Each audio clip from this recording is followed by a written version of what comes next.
Every day as a small business owner feels like solving a puzzle. One moment you're cruising along, and the next, there's a shipping snag that has you scrambling. But here's a surprise you will like. With Progressive, small business owners save 13% on their commercial auto insurance when they pay in full. So go ahead, surprise yourself. Get a quote in as little as 8 minutes at progressivecommercial.com. Progressive Casualty Insurance Company and Affiliates. Discounts not available in all states or situations. Ever wonder who's out there making the world go round? It's truckers. Who unites baristas with coffee beans? Truckers. Who unites dogs with their favorite chew toy? Truckers. That's why Progressive offers truckers even more protection with Cargo Plus coverage to keep truckers moving right along. Quote truck insurance today in as little as 8 minutes at progressivecommercial.com. Progressive Casualty Insurance Company and Affiliates. Coverage subject to policy terms, limits, and conditions. Not yet available in California, New York, and Virginia.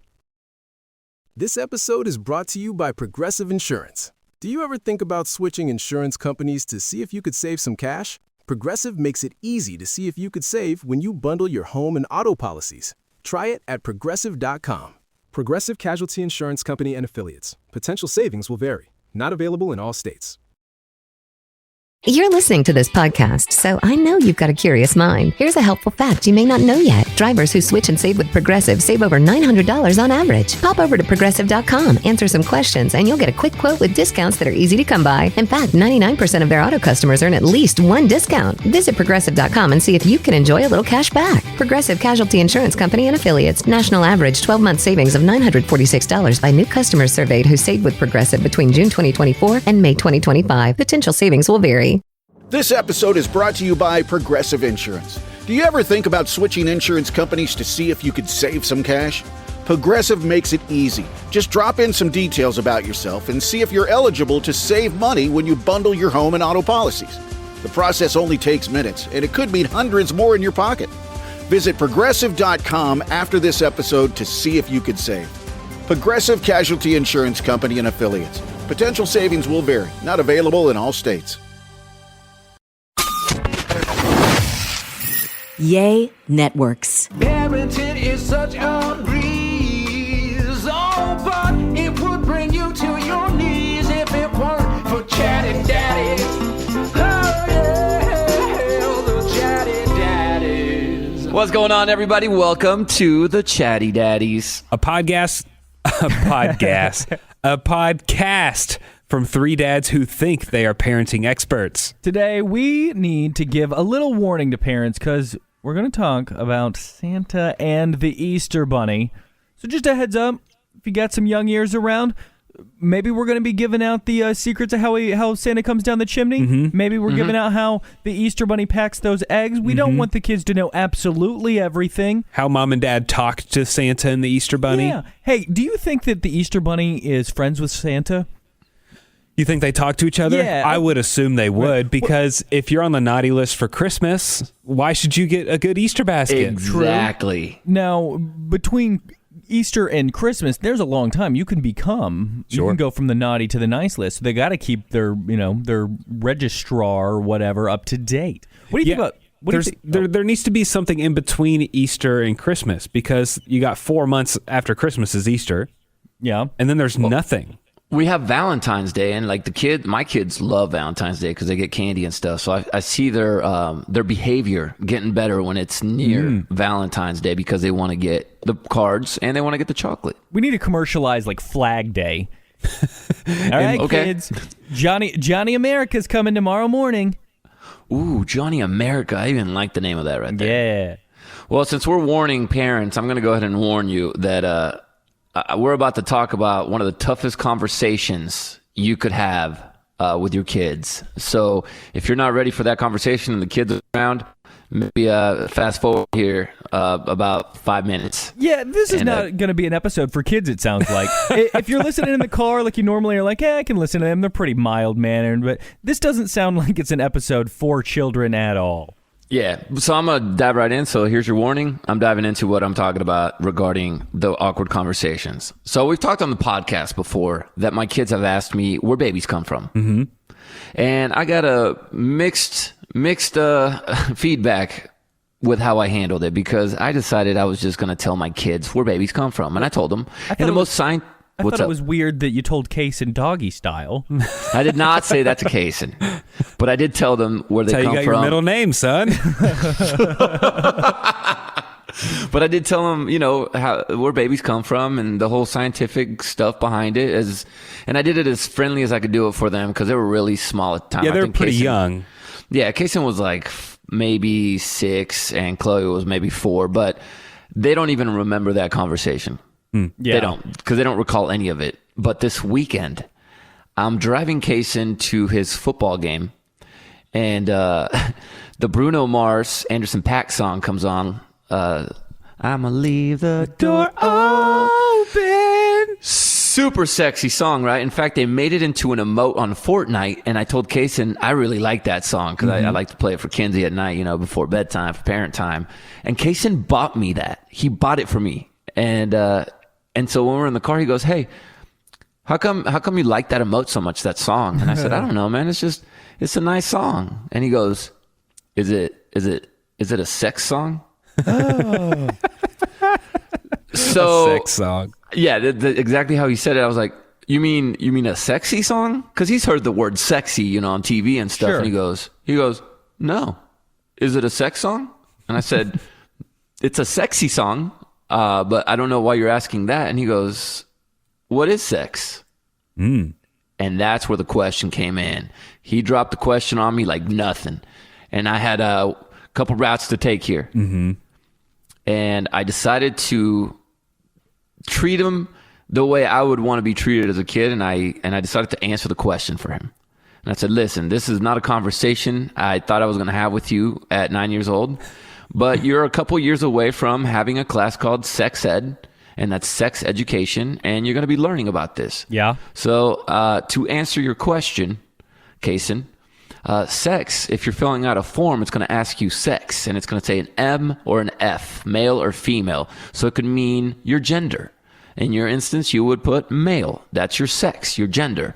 But also, sex happens to be the act where two people that love each other can create a baby.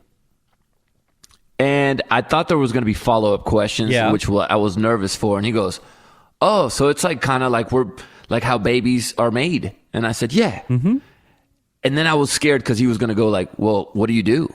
Right? Like that would be my follow-up question. But he didn't have a follow-up question after that. He just kind of took it in. He goes, "Okay." And I said, "And this is something that you don't need to go talk to other kids about. This is something that you have learned about, and other parents are definitely not ready for their kids to know that word or hear that word. I actually don't even know where you heard that word, but you did, and you asked about it, and I told you what it is." And he said, "Okay." And I said, "Because if a mom calls me and says, Kaysen's talking about this, we're going to have problems. But if you have questions about it, I do want you to come to me for them." And he goes, "Okay." And he goes, so this whole thing, what if we have a buddy on our show that is a gay man? His name's Justin." He goes, "So how's Justin one day going to be a daddy?" And he goes, because men can't get pregnant, right?" And I said, Yeah. "You're right. They cannot. And so what they can do is they can adopt. Or they can go the scientific route, and there's ways scientists and doctors can put a baby in a lady and be a surrogate, and that's a whole different conversation." And he goes, "Wow, you can have science sex?" And I Sure said, can. And I said, I don't know if it's called that, buddy, but it's sort of, yes. I mean, it's just there's a whole different thing, and maybe we'll talk about that when you're older. And he goes, "Okay." And I said, "Do you have any more questions regarding this subject matter?" And he goes, "No. I just wanted to know what it was, and you told me. So babies come from that. Cool." And that was it. And that's where we left it. Okay. So that But wasn't... I second guess myself when I have these conversations because I'm like, dude, did I drop knowledge on him that I shouldn't have dropped on him at 9 years old? That's my thing. I always second guess myself. I mean, I don't think that there was anything too graphic. It sounds like it was actually a nice conversation where he kind of learned something new about, oh, that's how babies, when you see a baby, they must have had sex. Exactly. And I didn't even have to use the P or the V word, which was cool. I didn't have to go deep into what? Which one's the P and which one's the V? Penis. Oh. Vagina. Okay, just checking. I was in third grade when, how old is that? What grade's Kaysen in? 9? Third. Okay, I was Kaysen's age when my mom read me a book. And it was basic, kind of like the differences in a boy and a girl. Yeah. And I don't I don't remember if it got super into like actual intercourse, but I remember there was some sort of conversation about that, and that was 3rd grade for me. And then we had like a sex ed class in 5th grade, so 2 years later. I felt like that was pretty good little intro. I saw whatever you told him was probably just fine. And then you started dating Blair in like 6th grade, right? I started dating her my sophomore year of high school. Because I learned it from my friend Eric's brother, who was older than us by like 3 years, and he gave me all the wrong facts, and so I didn't want Kaysen to go through that where he learns it from some other bozo kid or their older brother. So I just wanted to give him the actual facts before he starts hearing it from other kids that don't know the facts, and so hopefully he can. Because you pee on her butt and then you get pregnant. Exactly. You know, we have a friend that thought that you got pregnant by getting peed in, you know, so sure. Didn't want that. I remember I was probably in kindergarten or something. And so I was just learning how to read, maybe 1st grade. And we were at some gas station, some nasty gas station. Me and my dad were in the restroom. And there was a box of condoms on the wall that you would put a quarter in and twist and you get a condom out. Yeah. Condom use vending those machine. condoms. And so I looked up, and I remember there was like 3 or 4 different options that you could choose from. One of them was like a flavored one or something. And I was reading it, and I was like, my dad was going, and so I'm looking at the wall opposite my dad, and I'm just like, Dad, what's a condom? And he goes, it's something you put on your penis during sex. We'll talk about it later. And then we had, a 10-hour road trip to go on, and we never mentioned it again. And I think I remember, like a few miles down the road after I'm, put my Walkman back on, my headphones on, he's kind of like whispering out of the side of his mouth to my mom about questions I was asking in the men's room. Mm-hmm. I remember when we had sex ed in 5th grade. When did you guys have sex ed? We had it in 5th. 5th grade for me. 5th grade. 5th grade sounds right. We had 5th grade, and then we had a more in-depth one in middle school. I think it was like in 8th grade. It was a little more in-depth. But in 5th grade, they busted out the condoms, and they passed them out in the class. Yeah. So we never did that. We each had one. one. In California, you know what I mean? Yeah. Which was, I look back at this, I was like, I don't think I would want my kids to be handed a condom in 5th grade, but they handed them to us, and then they were. That was in 5th grade? I thought this 5th was. grade. Oh, wow. No, bro. I thought you were talking about the more elaborate one. Nope. And they were basically doing little graphs on like how the condom works and sex and the whole anatomy of all that. And I remember this girl named Brittany in my class opened up hers and put it in her mouth and started chewing on it like a piece of bubble gum. Mm-hmm, mm-hmm. So the boys and the girls were in the same class? We were in the same class, girls and boys. It was wild. And so Brittany starts chewing on it, and I'm looking at her like, oh, what are you doing? And she's making weird faces because I can only imagine that those things don't taste very good.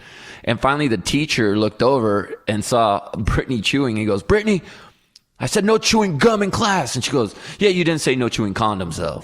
And he goes, you have a condom in your mouth. Brittany, pull the condom out of your mouth. And so he's yelling at her about chewing a condom. I was like, and that's where I realized, I was like, giving us condoms in 5th grade was not the good idea that they thought it would be. So we did sex ed in 5th grade and 6th grade. And this one guy, his name was Cody. He asked the same question both years. So I guess he didn't get the right answer he was looking for the first year. What was the question? He asked our Nurse Denuzzo, who was giving us the speech. He said, is it possible to urinate and ejaculate at the same time? And she said no. And then the next year he asked again. I don't know if he was, trying to figure things out at home or what, but he didn't get he wasn't satisfied and asked again. You can't. I don't think you can. I mean, I'm sure it's one or the other. One overrides the other one, and it's usually the sexy one that overrides the pee. But it doesn't mean that after that one takes over that the pee might not come out. That's what I always got scared of when I was like, college. But at my school, they separated the boys and girls. Y'all did it with everyone in the same room? Because they had like a PMS talk, and I think in our video there was like one blurb about PMS and they moved on. No, I learned about a period and everything in 5th grade. Yeah, like, that's probably the better way to do it. And then I started wondering, I was like, do we bleed too? And then they were like, no, guys don't. It's just girls. So, yeah, but they had us in there. They let us learn. Can I circle back to the can't pee with an erection thing? Sure. I mean, we've all woken up in the morning with the morning problems that males generally get, having to pee really bad, right? Mm-hmm. Right. And you got to fight your way through it, but you can do it. You know what I've heard? Okay, this is going to be just as bad as a 5th grade sex ed class. Yeah. But I've heard that you might get an erection. That's your body's way of stopping you from peeing your pants at night. Interesting. It's like your body knows, I need to stop this.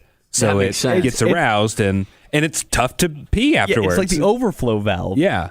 And girls, I know you girls deal with a lot more stuff than us guys do, but peeing while having to do a toe stretch is really tough. You know, when you have to bend over doing a toe stretch, that's like really difficult.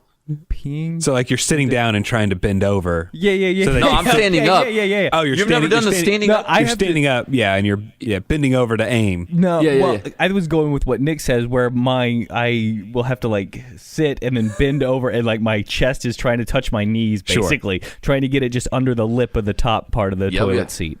Guys don't know about our own body, and we're supposed to know about what's going on with a lady. Try to raise kids and stuff. So confusing. My high school did abstinence only sex education, so it was pretty much, hey, you have this part, they have this part, don't use them. No need to. Till marriage. Yeah, we had to sign an abstinence contract. Oh, well, that's less school. progressive for the California school that's doing things with genders in the same class. Mm-hmm. Yeah, we had to sign an abstinence contract, and then I was like, is this legally binding? Like, how long is this contract for? When do I, you know what I'm saying? Like, am I going to get arrested if I break this contract? Yeah, say, bro, what's the penalty on breaking this contract? Am I going to get fined or something? Like, what's going on? They cut it off.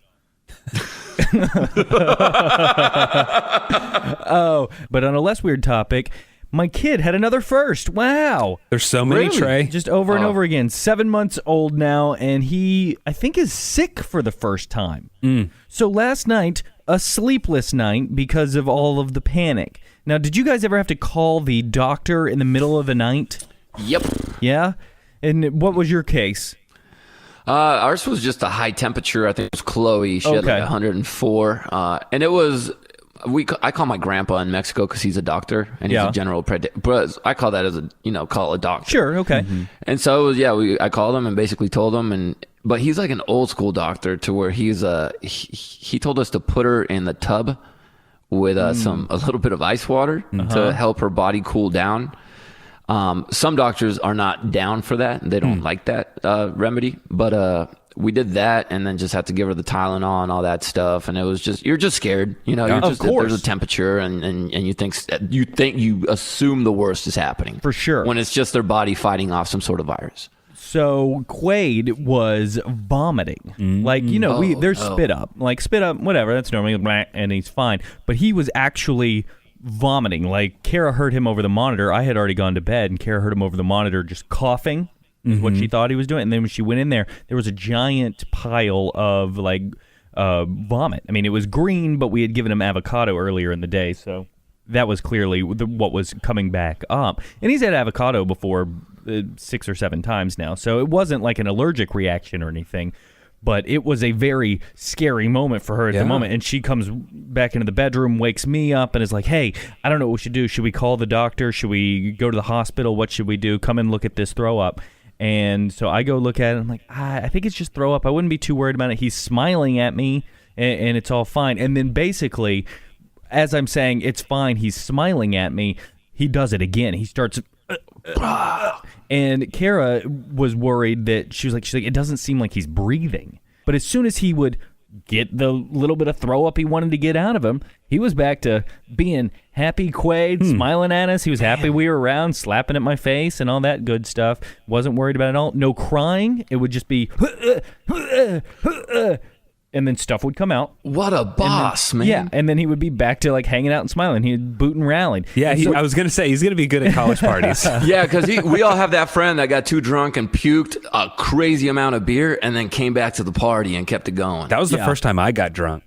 I walked outside an apartment, just explosive throw up right outside, and then walked right back in, and I was fine. Kept going. Wow. Now you rallied. They call that the rally. Yeah. So we ended up calling the doctor instead of like actually getting in the car and going to the hospital because again he seemed like he was all good, and the doctor, she said, just stay up with him for for the next 4 hours. This was at midnight. Feed him, nurse him in 20 minutes, nurse him for 5 minutes on one side, and then once an hour, nurse him for 5 minutes on alternating sides for the next 4 hours. If he keeps all of that down, then everything's fine. He's going to be moving into some diarrhea stages, and then he'll be nice and cleared up. It should be only a 24-hour thing, and it's been going around the city. Wow. So we just kind of sat there and waited for a time bomb to go off, where we're like, because she said, if he keeps vomiting, you're gonna want to go to an emergency room and get him some fluids. So luckily, just after that, Kara had fed him a little bit more, and then we sat there, and he laid on her chest and fell back asleep, and then the two of us just kind of sat there, and I drifted off again. I'm not certain how much sleep Kara got, but that was a rough night. It was a scary, scary night for the first sickness in his lifetime. He's in daycare, right? Yeah. You think he maybe got it from someone at school? Probably. It could have been, yeah, but it just was weird that it didn't happen until Sunday night if it's only a 24-hour thing. So we almost called 911. You reminded me. We called 911 almost this weekend. Yeah. But Kinsey got mad at me because I was acting like it was no big deal. So Kaysen is really allergic to a bunch of stuff. Like, my guy is allergic to everything. Yeah. But really bad allergies with peas and eggs. And so he knows when he goes somewhere, he's not allowed to have peas, no eggs, cookies. I'm talking like, right. You got to watch with the baked stuff, all that stuff. And so we went to this restaurant on Friday, and he had a burger, but sometimes they do these burgers with the bun, and the bun is made with egg, or and sometimes we forget to let the people know no egg. So we get home, and the first thing he says when we get home is, "Can I sleep in your guys' bed tonight?" Right? And I'm like, "Nah, bro." I was warming up the hot tub. Nah, bro, I got Silk Sonic playing right now. Yeah, I'm trying to freaking, come on, man. I'm trying to get some mood going. So I was like, "No, man, we're going to go brush our teeth and go to bed." And he goes, "I feel itchy." And he has these little itch spots. So I figured he got a little bit of an allergy from something he ate at the restaurant. And I'm like, "You're fine, bro. You're going to be okay." And then the welts start getting bigger on his chest. So now Kinsey is getting a little bit perturbed and scared. And so she goes, "Let me give him some Benadryl." So she gives him the Benadryl. And I'm like, "All right, cool. Now go to sleep in your bed." And he goes, "I can't sleep in your bed." And he does this weird smirk smile. And I was like, "No, man, you're not going to sleep in my bed tonight. You're going to go to your own bed. You're fine." And then all of a sudden, he starts saying his tongue is swelling. Oh, no. Oh. And so... is it swelling, or is he just trying to sucker you into letting you sleep in the bed? So the 8-year-old in me is thinking, "No, bro, he's trying to sleep in your bed. He's trying to tell you something's up with the tongue, so he could sleep in the bed." So I'm not believing it. And Kinsey, on the other hand, is a mom, and she believes everything he says. Sure. And so she goes, "No, he says his tongue is swelling." I was like, "Listen, Kaysen, you got to be honest with me right now, bro. If your tongue is swelling, you got to tell me right now, because if it is, I got to take you to the hospital, or I got to call 911. And he goes, "It's swelling." And I'm like, "Oh, crap, now you're talking funny. Okay, so it is swelling, okay." So I'm freaking out. I'm like, "Do we call 911? And then he freaks out. Then he goes, "I don't want this to be my last night on earth." I'm like, "Oh, no, bro." I was like, "You're going to be fine. Everything, we gave you Benadryl. It should be good. We got an EpiPen ready to go." And he's freaking out. He's thinking he's dying now because I accidentally said 911 in front of him. And Kinsey gets mad at me for saying that. So now I'm the guy that's outed of the room. She's like, "Get out of the room." I'm like, "But I didn't mean to do that, bro. I'm sorry." So I walk out and I go sit in the garage for a little bit because I'm like, dang it. I scared my son. Kinsey's mad at me because I said 911. And then, sure enough, 20 minutes go by. I walk back in. They're both sleeping on the bed. You shake Kinsey awake, say the hot tub's warm? No, man. I went in the hot tub by myself. Oh. I was like, man, he was telling the truth. And so I was like, I felt like an idiot. So I just went into the hot tub by myself. I was like, dang it. I should have just let him fall asleep in my bed. Trey, I think JC said the manliest thing so far in this podcast. He said, so I just went and hung out in my garage. Yeah. By myself. Yeah. Very manly. You got a workbench, or are we talking like a man lounge kind of thing? I got a workbench. Yeah. Yeah, I had a little workbench. And so I was just getting it because I was going to do some stuff the following day. So I was just getting my tools ready. And also waiting for Kinsey to scream, call 911 just in case we needed to. Right. And making sure the car was ready to go. Doesn't that suck too when your kid's telling you, "Hey, I don't feel good," and you're like, "No, dude." And then he was telling the truth. He was telling the truth. Like, "Oh boy, I suck." I'm not a good swing and a parent. miss on What do that I one, know? guys. Yeah, so always trust your kid, basically. That's not a good Easter Sunday, or that's not a good Easter weekend. No. It was tough. Yeah. Before we get to my little Easter mishap here in a second, did anyone ever have an allergic reaction to anything where their lips swelled up really big? I ate a spicy chicken sandwich from Jack in the Box as a kid. Delicious. Those are so good, dude. Yeah. So delicious. And this has only happened one time. I had eaten them for a long time before. I've eaten them a lot of times after. But one time in junior high or something, my lips just exploded. They were ginormous. What was it? I don't know. Something in the spicy chicken sandwich. And then same thing with my brother and hot tamales. He had eaten them forever before, still eats them to this day. But one time, his lips just blew up from hot tamales. Weird. No, I've never had that happen. So what was the remedy? What'd you do? You just I think we just had waited it out? Benadryl or something, and that was it. I mean, our airways weren't closing. It's just like our lips were ginormous, like a terrible plastic surgery mishap. Benadryl's dope, man, because in 20 minutes it starts going down, and dude slept like a brick. Knocks you out. He was out cold, but I've had it with a bee sting. That's the only time I've had a pretty bad allergic reaction. I got stabbed by my buddy stabbed me in the thigh with a freaking EpiPen.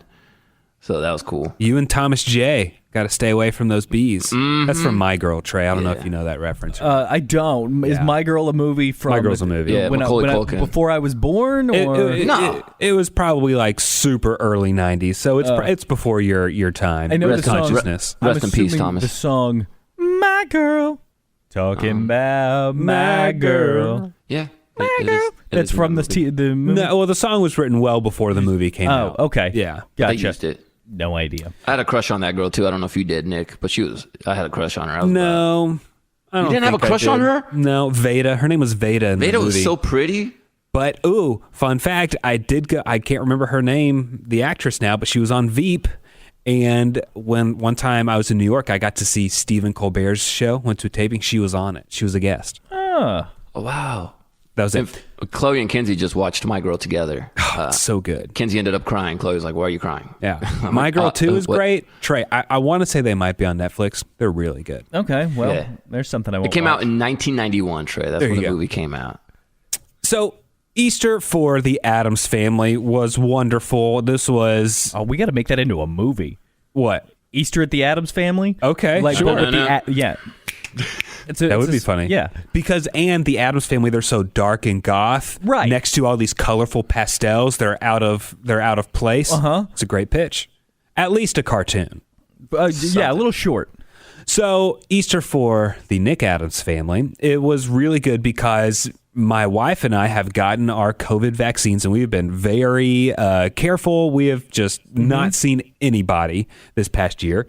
And we felt safer going out. And pretty much everyone in my family has gotten at least one shot, if not both, or maybe had COVID. It's great. So Well, we got to see a ton of people that we haven't seen since Christmas 2019. Right. Wow. Aunts and uncles and cousins. Last time I saw my 10-year-old cousin, he was a foot shorter and, just stuff like that. So that was great. But that leads to a ton of Easter egg hunts. We had 5. And so we just have a ton of candy, which is ridiculous. But it was so crazy. We were running all over the place. It was like the first time in over a year that we were busy.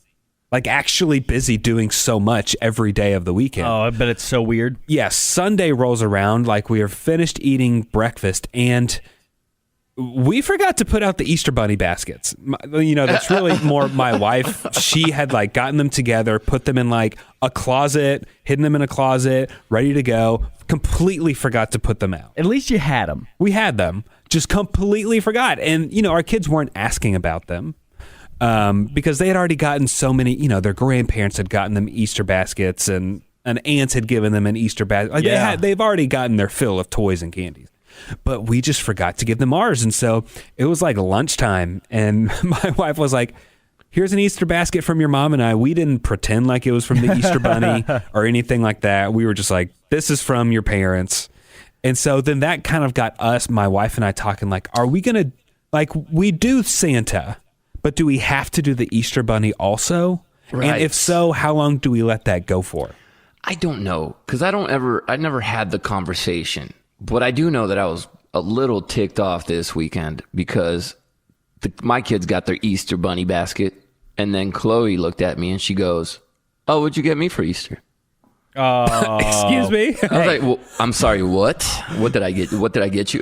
Life? I got you, you got a house? Like, what do you mean, what did I get you for Easter? Because I grew up with I didn't even get Easter baskets. Like, we would do cascarones, which is like these eggs that you fill with confetti and you smash them on the head. Yeah. And then maybe we would do some candy from here. But it was never like, I didn't get a gift. I didn't get coloring books. I didn't get... Yeah, it's very weird that now we got to give all these gifts. It's like Christmas too. Yeah. Really is. See, growing up for me, my Easter basket from the Easter Bunny would have maybe like a magazine, and some candy and stuff, but it would never have like a gift over $5. Yeah, you know what I mean. But then I had friends who would get like a DVD. Which that's $20. Like, no way, my parents were giving me a $20 or clothes or like actual gifts. Like, and I'm like, why is the bunny giving my daughter pants when the bunny doesn't even wear pants? You know, True. And then you're throwing money away into the Easter egg hunt, right? Yeah, for sure. You got to put money in there. Do you guys go money into the Easter? There was.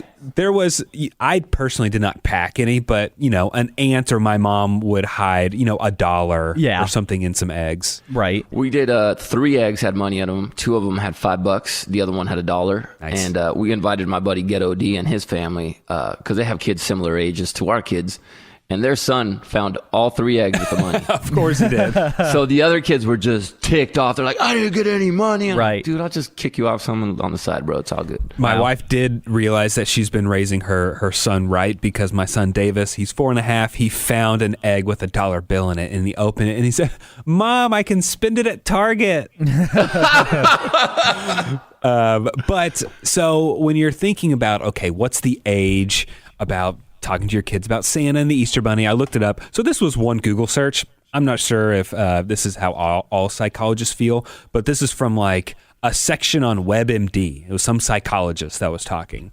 And this psychologist said that there's really no right time to tell kids about Santa Claus or the Easter Bunny. The important thing is to take cues from your kid and try not to prolong the fantasy for your own enjoyment when they might be ready to give it up, which I'm sure a ton of parents do. Yeah, they kind of string the kid along for an extra year or two, because it is pretty cool seeing your kid's eyes light up at Easter or with Santa and stuff. That is a pretty neat thing. And the psychologist said that typically for developing kids, between 7 and 11 starts marking a huge change in their thinking, obviously, where by 7, believing in certain things might start becoming more difficult because they're starting to put logic together. Right. Like, how does Santa get down the chimney? How does the Easter Bunny make it to all the houses? Right. Magic isn't going to work forever. Yeah. Yeah. So when they start asking a question, it might be a good time to kind of start telling them what's up, but still telling them to kind of let them in on the fun by saying, hey, let's keep this a secret because your little sister still believes in the Easter Bunny, or kids at school. Nephew, whatever. Yeah. But that was interesting. I'd never heard the keep trying to prolong the fantasy for your own enjoyment. Let the kid, it's going to hurt worse when someone crushes their feelings on the playground, or their dreams on the playground, that there's no Santa. That's what I was going to mention. There's this unwritten rule that us parents all need to follow and abide by. And I get it, man. If you want to tell your kids in first grade or kindergarten, cool. I understand. That's fine. But you got to make sure you have that conversation with your kids to tell them, hey, don't go ruin it for other families. Yeah. Because that happened to both my kids, where they both came home crying one day in like or first grade, and said, so-and-so says this about Santa. And I had to tell them, I'm like, well, we've watched plenty of movies, and the only way Santa can get here is if you believe. You know? And true. So you have to do these backtracking things, because those kids don't know any better. They just find out something before all their classmates do, and then they feel power, and they want to use that power. So your kids are still in? They're still in. They're still in. All right, good. Especially good. Chloe. I think Kaysen is the one that's starting to, I could tell he's starting to like get things, but he's been really cool. He doesn't ruin it for his sister. So he's been chill. Because I think I was Kaysen's age, 8 years old, whenever I found out that Santa wasn't real. Because I remember being like super excited about getting a Velociraptor toy from the Lost World, Jurassic Park: The Lost World. And I was like, oh man, Santa really brought it. And then I remember my mom and my sister kind of locked eyes. They're like, yeah, are we still doing this year or no? Or you slip up and you're like, yeah. They go like, oh, remember this toy? And I was like, yeah, I remember when. Wait, I thought Santa got it from him. Like, oh, yeah, I remember that. Totally, for sure. Mom, there's a receipt in this bag from Santa. I remember one time I was probably at the age where I was like, I'm pretty sure none of this stuff is real. And then I woke up early, snuck downstairs to look at my Easter basket, and well, they're not downstairs by the fireplace where they normally are. So I went around and I heard a little commotion in the garage, and I opened the garage. It's all dark, and I opened the garage, and my mom is crouched down, and I go, Mom, what are you doing? She goes, I'm making your Easter baskets go back to sleep. I was like, oh, there it is. That's it. Yeah, at some point you just got to get, because you'll get the, are they real question every year, and there comes a year where you just got to tell the truth and be like, all right. Here's the truth. Hey kiddos, we did get a little bit of fan mail. Ooh. So Lindsay wrote us and she said, I have some advice on teething. We had a whole teething episode and just different tips. Yeah, because Quaid is starting to cut his first tooth. He's got one tooth sitting right there. It's erupted and pretty good. I don't think we've got a second yet, but I will take any advice you get. Hey, how many teeth do humans have? 32. Something like that. But I counted mine the other day. I only have 28. Is that because I had wisdom teeth removed? Probably. Has to be. Yeah. All right. Continue on. Lindsay gave a really good suggestion that's super cheap, too, and she says it works. She says dampen a washcloth and freeze it, and then just let them gnaw on that. I like it. Chew, chew, chew, gnaw on that. Simple enough. I've also heard of people giving their kid like a big chunk, obviously not big enough for them to actually put it all in their mouth, but a big chunk of like a frozen fruit, like a giant slice of frozen mango or something. Right. Banana. Kids just gum on that. Good ideas. And so Joanna, she wrote us, and she said that she loves listening to us every week, and she has some advice for Trey, who said he wanted to be a stay-at-home dad. Yeah. Joanna said that she felt the same way when her first son was born. She's a teacher. She would cry when she left him. Once he was about 2, it got really hard to stay home in the summer because he wanted to run and do stuff and go crazy, and, it was just nuts at home. Sure. And she says now my sons are 11 and 8. Her daughter is 4. She loves her kids, but she welcomes going to work. And she thinks that we should revisit this topic with you every 6 months to a year to see do you really want to be a stay-at-home dad? Because right now your kid's barely, crawling. I mean, he's crawling.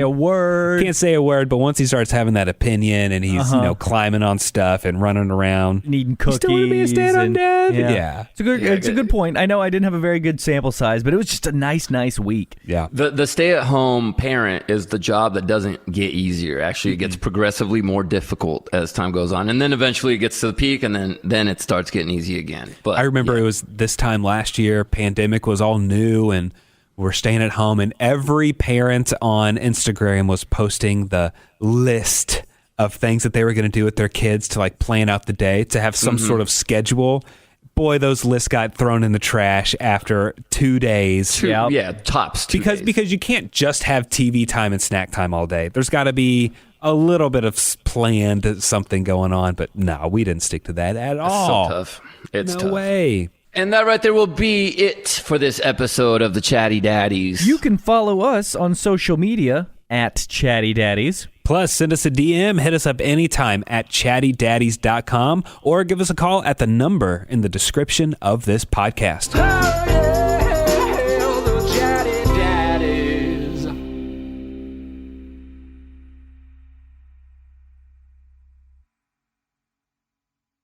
For a small business owner, every day is full of surprises. Some great, some not so great. Like when a client cancels their order at the last minute. But here's a surprise you will like. Progressive provides small business owners with 30 customizable coverage options to help keep their business going strong. So go ahead, surprise yourself. Get a quote in as little as 8 minutes at progressivecommercial.com. Progressive Casualty Insurance Company and Affiliates and third-party insurers. Coverages not available in all states or for all vehicles and coverage selections.